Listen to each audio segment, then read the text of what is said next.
एक और शख्स हमारे साथ मौजूद जुड़ रहे हैं जो है कि डंडा के युवा मोर्चा के अध्यक्ष थे और उन्होंने जो है कि जेएमएम छोड़ करके बीजेपी का दामन थामा जो है कि बीच में प्रखंड कार्यालय का उद्घाटन हो रहा था, वहीं पे ये भी आ गए। और आइए हम इनसे कुछ जो है कि बात करना चाहेंगे, क्या कुछ कहेंगे?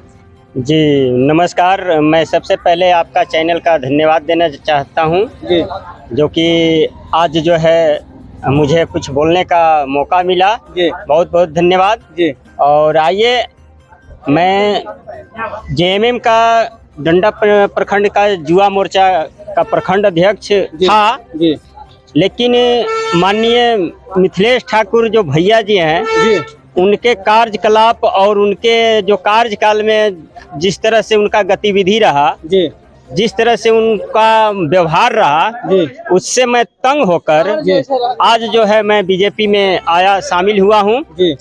और मैं लोगों को यही आश्वस्त करना चाहता हूं जी, जानकारी देना चाहता हूं जी, कि ये जो है, जो हमारे भैया जी जो हैं बड़ी बड़ी बात जो बोलते हैं जी, कहीं कुछ नहीं है, वो सिर्फ लोगों को ठगने का काम करते हैं जी। आज तक डंडा प्रखंड के अंदर कोई भी ऐसी कार्य नहीं किए जो कि हमारे ग्रामीण भाइयों के हित में काम हुआ हो। आप कितने मुद्दा जो है कि डंडा प्रखंड के लिए उठाए? हमने देखिए, उनसे हमने सच्चाई और ईमानदारी से, मैं कहीं भी रहता हूं, आज बीजेपी में आया हूं तो सच्चाई और ईमानदारी के साथ आया हूं और सच्चाई ईमानदारी के साथ ही मैं उनके साथ भी जुड़ा हुआ था जी। लेकिन उनको लगा कि ये जो है 3-5 करने वाला आदमी नहीं है, अच्छा, इसलिए मुझे नजरअंदाज करके, अच्छा, वो जो है यहाँ डंडा के जो है जी, मैं थी कामेश्वर चौधरी को प्रखंड अध्यक्ष बनाते हुए, अच्छा, उनको लगा कि मैंने जो करेंगे इसे कामेश्वर चौधरी ही करेंगे, अच्छा, डंडा के लिए जी। लेकिन मैं उनको यह सूचना देना चाहता हूं कि मिथिलेश ठाकुर को डंडा पंचायत में, डंडा प्रखंड में पांव रखने का जगह देने वाले ही उदय महतो था और हमारे कार्यकर्ता 2-4 जो साथी थे उनको मैं पैर रखने का जगह दिया था जी। और नहीं तो उनको पैर रखने के लिए यहाँ डंडा प्रखंड में कोई जगह देने वाला नहीं था। लेकिन सबसे पहले तो मैं इनको कहूँगा जी कि वह नेता और विधायक नहीं बल्कि गरीबों के, कहते हैं कि हम हितैषी हैं लेकिन हितैषी नहीं है, वो बहुत भारी गद्दार आदमी है। अच्छा। तो मैं उनको यही सूचना देना चाहता हूं कि जिस तरह से मैं पांव रखने के लिए जगह डंडा पंचायत में दिया था, उस तरह से कबाड़ कर फेंकने का भी हिम्मत और औकात रखते हैं तो वो ये ना भूलें। और मैं पूरे मजबूती के साथ अपनी कम से कम 500 कार्यकर्ता के साथ बीजेपी में शामिल हुआ हूं और माननीय सत्येंद्र नाथ तिवारी जी को सपोर्ट कर रहा हूं। और कल भविष्य में जो है 13 तारीख को जो है पूरी फुल बहुमत के साथ उनको मैं सपोर्ट करूंगा, वोट करूंगा और गढ़वा जिला से विजयी बनाएंगे। अच्छा, जो है कि आप चुनाव के दरमियान, चुनाव बहुत नजदीक आ गया, इसी के दौरान क्यों जो है कि झामुमो छोड़े? नहीं, मैं पहले छोड़ा हूँ। अच्छा। झामुमो को मैं लगभग 6 महीना से छोड़ चुका हूँ। अच्छा। इसके बाद मैं देख रहा था कि आखिर मैं किस पार्टी को सपोर्ट करूँ। अच्छा। लेकिन मुझे ऐसा कुछ नहीं लगा जो कि हम लोगों को साथ लेकर कोई चले, तो हमें लगा। और एक तरफ से हमारे प्रधानमंत्री जो हैं नरेंद्र मोदी जी, वो किसी के बीच में जो आते हैं तो वो जात पात को लेकर के नहीं बात रखते हैं लेकिन माननीय मंत्री जी जो है, भैया जी जिनको कहते हैं, वो तो हिंदू और मुसलमान में लड़ाई लगाने का काम कर रहे हैं। अच्छा।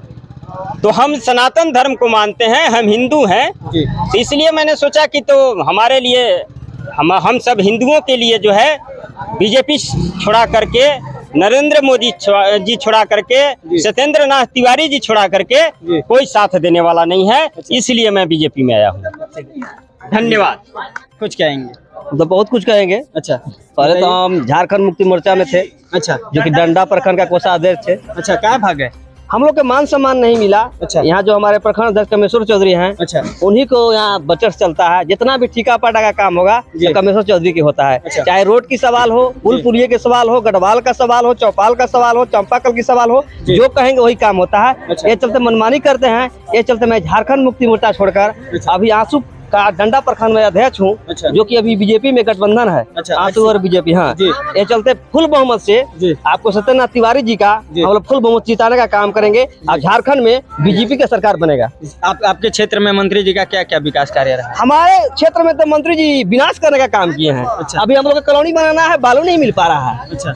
जब बीजेपी का सरकार था, रघुवर जी का सरकार था, तो हम लोग को 300 रुपए बालू मिलता था। आज बालू का क्लियर हो गया है कि 2000 रुपया भी लेके हम जाएंगे तो बालू हमको नहीं मिलता है। अच्छा जी। अब और जो है कि आपके क्षेत्र में बोलते हैं मंत्री जी के डंडा में जो है कि बहुत सारे रोड बने, कहीं रोड पुल मिले। आप देखा जाए कि आपका भिकी मोड़ से लेकर डंडा तक पुल का रोड का स्थिति देखा जाए कि जंजर हुआ है, बड़ा हुआ है। आपको हर जगह पर आपको नल जल दिए हैं, पानी का अभी सप्लाई नहीं हुआ। ये देखने का चीज है, पानी बंद है। या झूठे का दिखावा का चीज है। ये आपने बंदरबाट करने का काम किए हैं, आपने झोली भरने का काम किए हुए हैं। या कुछ धरातल उतरने वाला नहीं है, न उतरा है। इससे पहले जब जेएमएम में थे तो आप इस मुद्दा को क्यों नहीं?